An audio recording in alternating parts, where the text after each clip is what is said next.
할렐루야. 네, 이 새벽에 주님 앞에 나오신 여러분 위에 하나님의 평강과 축복이 함께하기를 간절히 바랍니다. 사람들은 이 시대에 여러 가지 모양으로 쓰임 받습니다. 그런데 하나님은 우리를 이 땅에 보내신 목적이 반드시 당신의 도구로 사명자로 쓰기 위함인 것입니다. 그래서 우리는 우리 자신만을 위해 산다면 그 삶의 영역이 너무나 좁은 것입니다. 우리가 교회적으로도 그렇습니다. 대부분 이렇게 많은 목회자들이나 또 성도들은 그런 생각을 해요. 우리 교회만 평안하면 되지. 목사님 왜 그렇게 밖에 일을 신경 씁니까?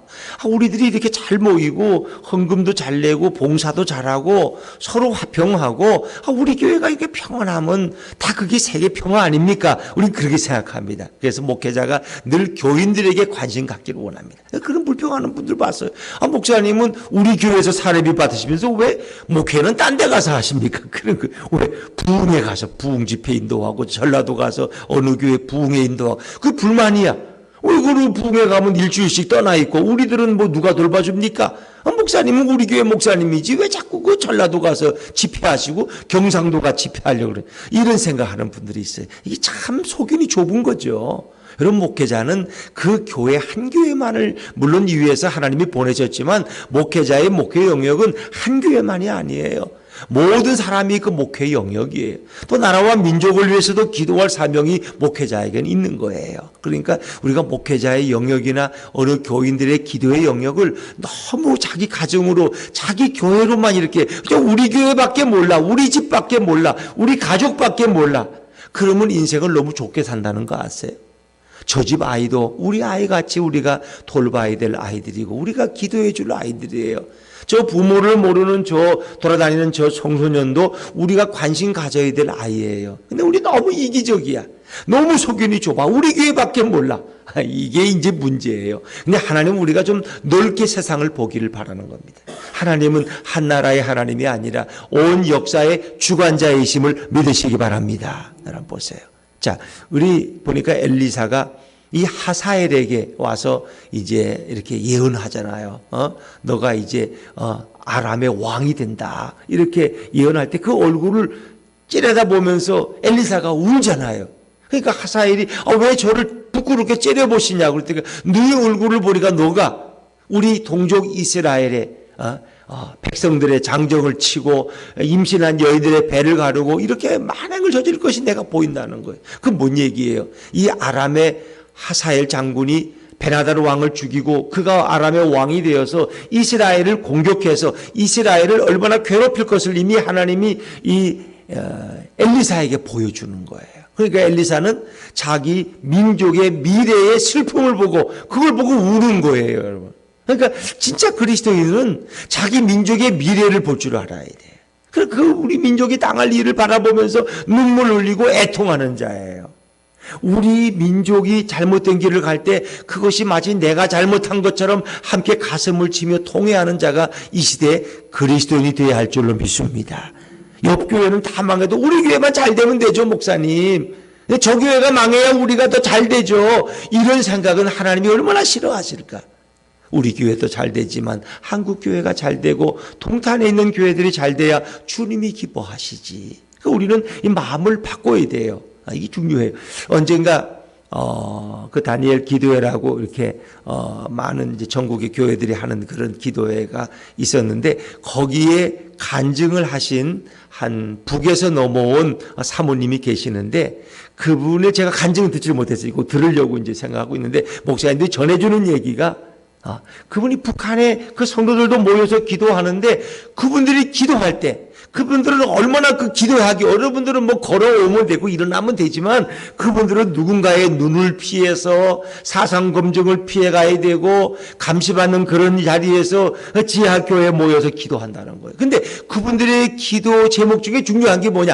남한 교회를 위해 기도한다는 거예요. 남한. 그래서 이 남한의 목사님들이 다 회개해. 그 간증을 듣고는. 세상에 우리는 맨날 우리 교회 잘 되려고 그러고 우리 김지사님 아들 대학 입학하게 해달라고 그러고 권사님 암 치료받게 해달라고 그 기도만 했지 북한 교회를 위해서 기도하지 않았다는 거예요. 북한 교회를. 고난받는 북한 교회를 위해서. 근데 북한 교회는 꼭 모이면 남한의 교회를 위해서 기도한다는 거예요. 참 그 얘기를 듣고 많은 목사님들이 도전을 받았다는 거예요. 우리의 기도는 너무 폭이 작다. 우리는 너무 이기적이라는 거예요. 그러니까 고난받은 북한의 성도들은 이 서울을 위해서, 남한을 위해서, 남한교회 성도들을 위해서 기도하고 있다는 거예요. 뭐라고 기도하는지 아세요? 저들이 저 물질 문명에 오염되지 않고 정말 진실한 그 신앙을 소유하게 하고, 그분들도 알아요. 남한은 너무 잘 산다는 걸, 너무 잘 살아서 문제가 된다는 걸 알아요. 왜? 하나님보다 물질을 더 의지한다. 저들의 관심은 하나님께 있는 것이 아니라, 복음이 증거되는 것이 아니라, 어떻게 하면 좀 더 복을 받고, 어떻게 하면 좀 더 물질을 늘리고, 어떻게 하면 집을 더 넓게 차지하고, 어떻게 하면 우리 아들을 좋은 대학에 보내고, 이것이 우리의 관심이라는 거 아세요? 그러니까 하나님이 이용해서 복 받고 잘 되고, 이것이 우리 남한 교인들의 관심이라. 근데 북한 성도들은 거기서 뭘 축복을 바라요? 뭐 벤츠 타길 바라겠어요? 아파트 2채 갖길 바라겠어요? 그분들의 관심은 오직 하나님의 뜻이 이 땅에 이루어지도록, 이 북녘 땅에 진정한 자유가 오도록, 그리고 저 남한 땅 성도들이 정말 깨어서 기도하고 열방을 치유하는 대한민국 교회가 되도록 기도한다는 거예요. 그 얘기를 듣고 목사님들이 너무 감동을 받았어요. 야, 우리가 너무 정말 기도의 폭이 좁고 너무 우리의 목회 영역이 짧았구나 하는 것을 회개한다는 거예요. 그렇습니다. 오늘 예후라는 사람을 하나님이 들어서 사용하십니다. 물론 그건 좋은 의미의 하나님의 도구는 아니에요. 그러나 악인들을 심판하는데 예후라는 자를 들어서 사용하십니다. 예후는 북이스라엘의 요람 왕이 다스릴 때 그 아래서 아주 유능한 장군이에요. 제2인자예요. 그런데 오늘 엘리사가 자기 선지자의 생도 중에 한 사람을 보내서, 너가 많은 군대 장관들이 몰려 회의하는데 거기 가서 예후를 찾고 그 예후를 불러내어서 골방에 들어가서 그에게 기름을 부으라는 거예요. 그리고 너가 갈 때 그냥 가지 않고 허리에 띠를 메고, 예수님 말씀에도 70인 제자들을 보낼 때 어떻게 했어요? 너희가 많은 음식을 가져가지 말라 그러고 띠를 메고 지팡이 하나 들고 가라는 거예요. 그냥 내일 먹을 양식은 필요 없다는 거예요. 그건 하나님이 다 공급하신다는 거예요.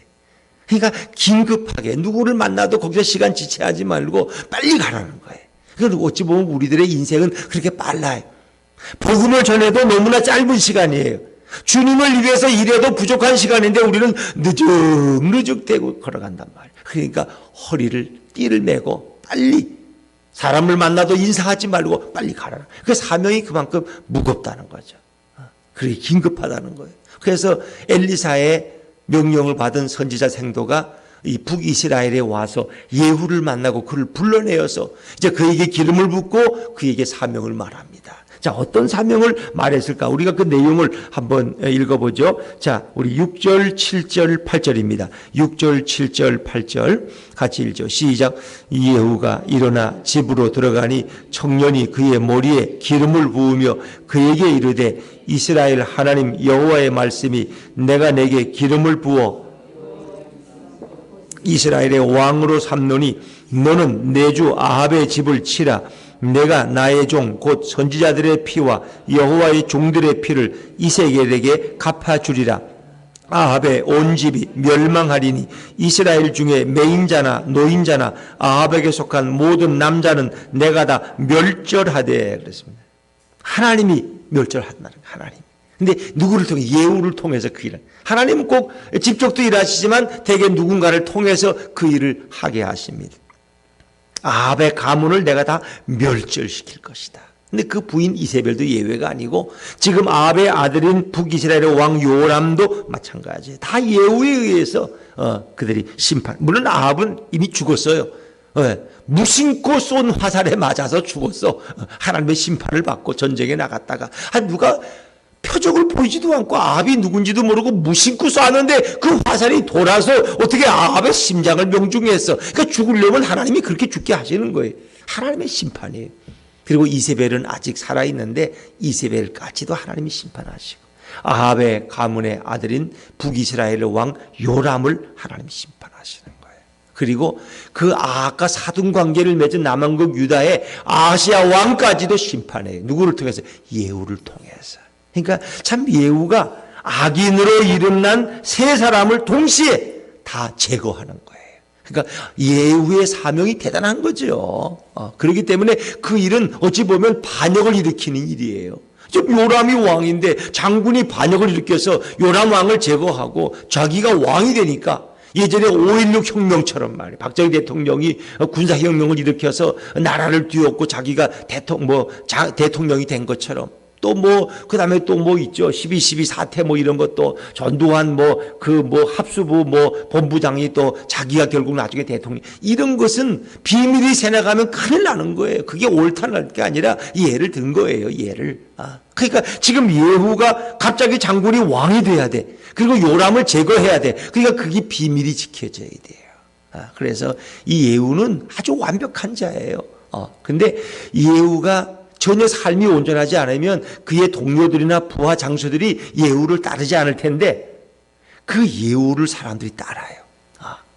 하나님이 엘리사의 종을 보내서 엘리사의 성도를 보내서 나를 왕으로 세우신다고 말씀하셨어요. 그러니까 그 동료 장군들이 다 그 앞에 무릎을 꿇어 예후가 이제 왕이다 이렇게 선언하는 거예요.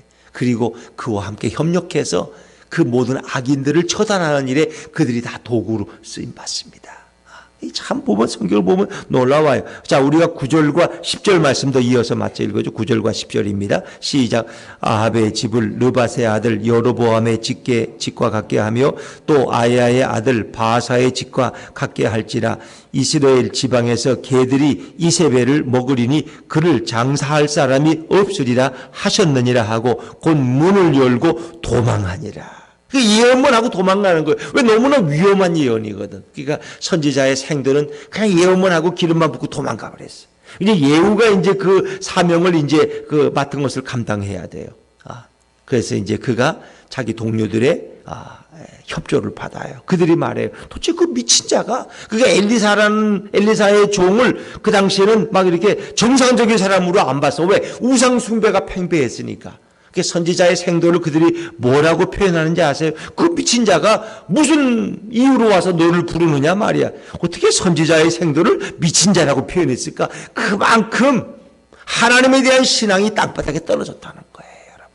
마치 요즘 시대처럼. 자, 한번 우리 같이 읽어볼까요? 11절부터 13절까지 한번 쭉 읽어보면 11절부터 13절입니다. 시작.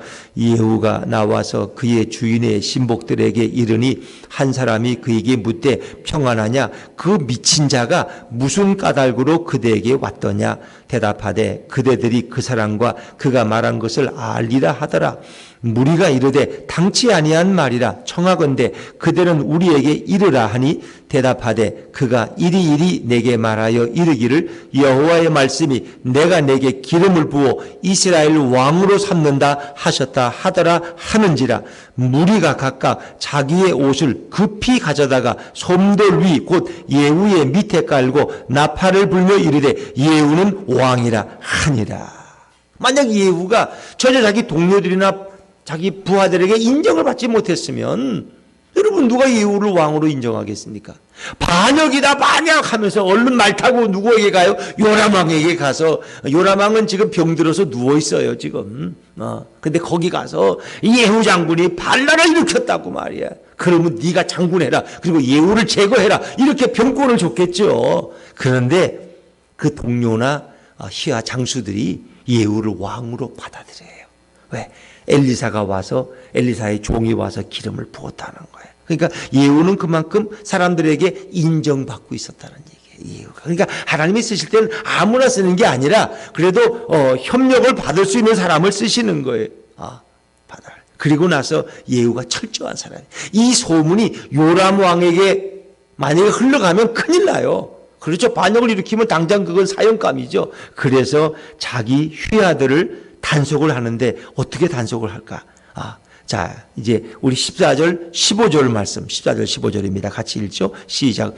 이에 nim시의 손자 여호사밧의 아들 예후가 요람을 배반하였으니 곧 요람이 온 이스라엘과 더불어 아람의 왕 하사엘과 맞서서 길르와 나못을 지키다가 아람의 왕 하사엘과 더불어 싸울 때에 아람 사람에게 부상한 것을 치료하려 하여 이스라엘로 돌아왔던 때라. 예후가 이르되 너희 뜻에 합당하거든 한 사람이라도 이 성에서 도망하여 이스라엘에 알리러 가지 못하게 하라 하니라.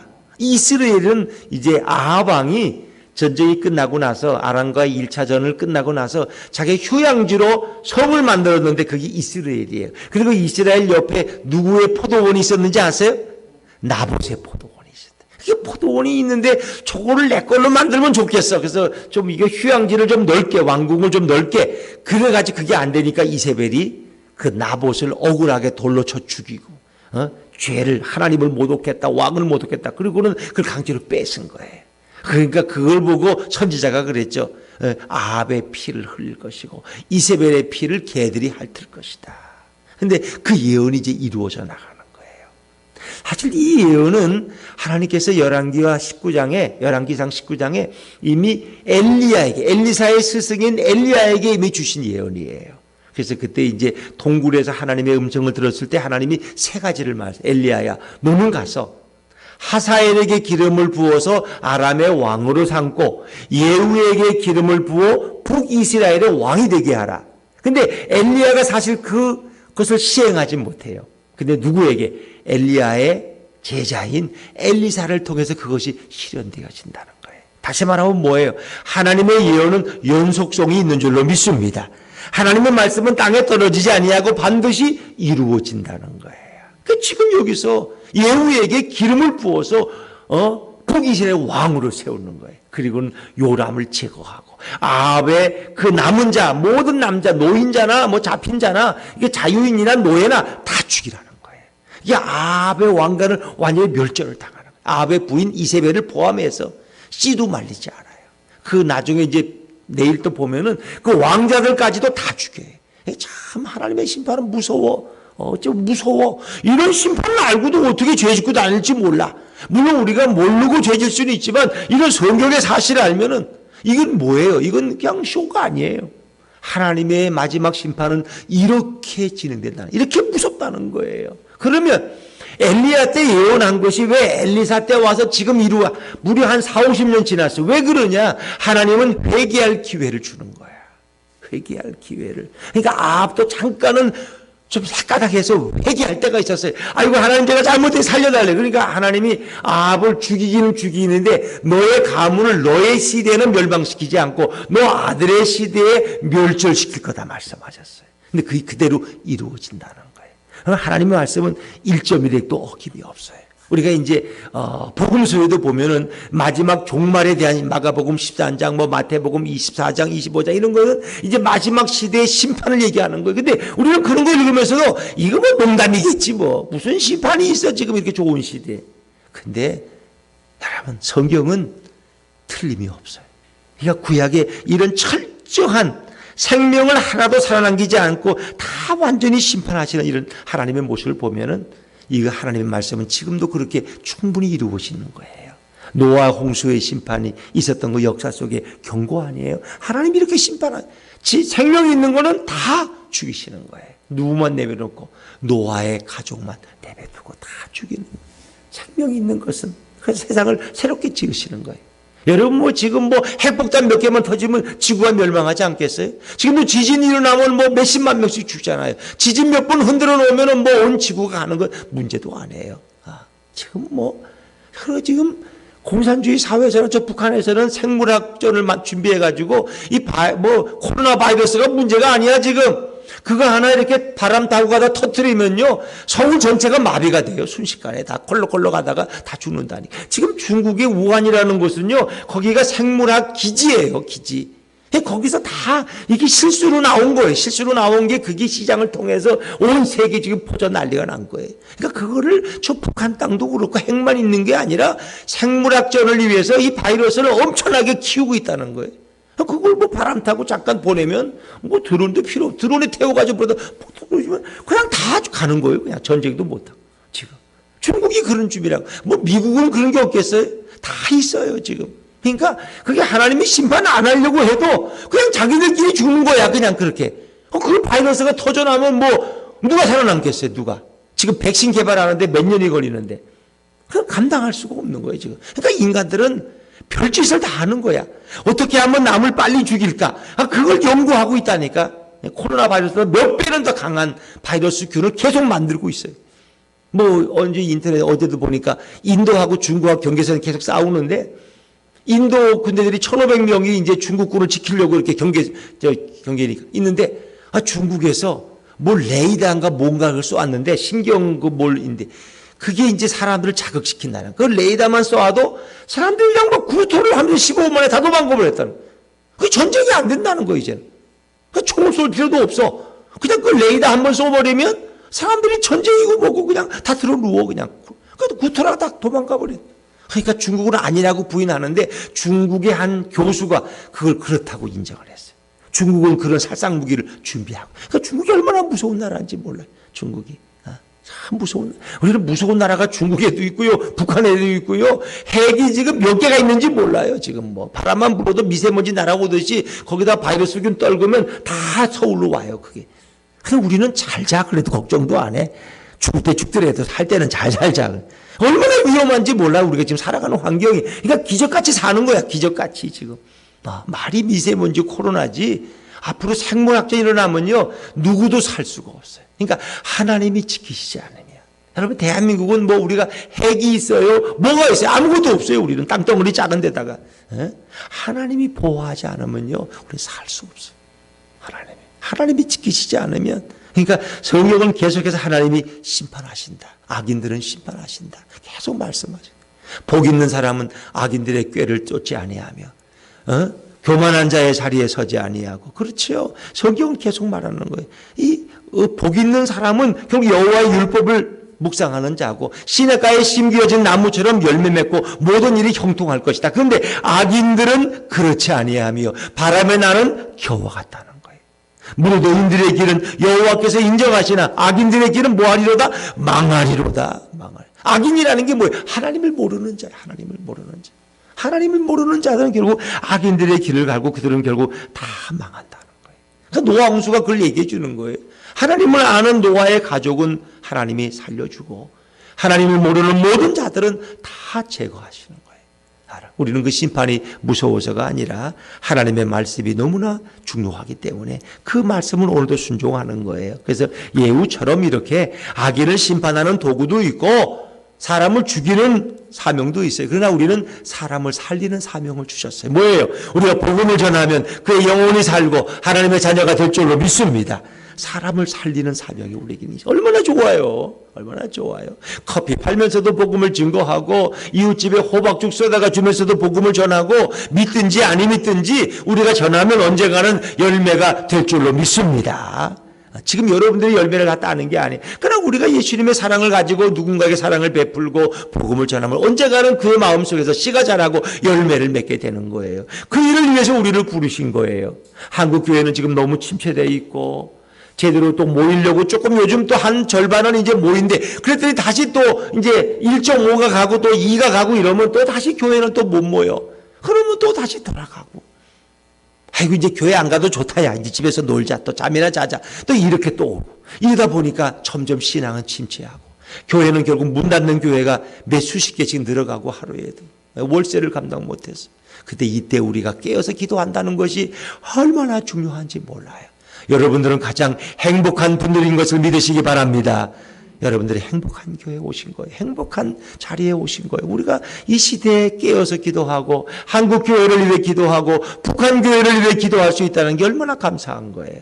여러분, 주님은 너무너무 기뻐하세요. 왜? 여러분들이 선한 도구로 생명의 도구로 사람을 살리는 도구로 쓰임받는 거예요. 오늘 하루도 나는 그냥 지나가는 인생이 아니라 하나님의 사명자다. 부름받은 인생이다. 오늘 사람을 살리는 자가 되자 하면서 그런 마음으로 오늘도 예수님과 동행하는 복된 하루 되시기를 주 이름으로 축원합니다. 기도하겠습니다.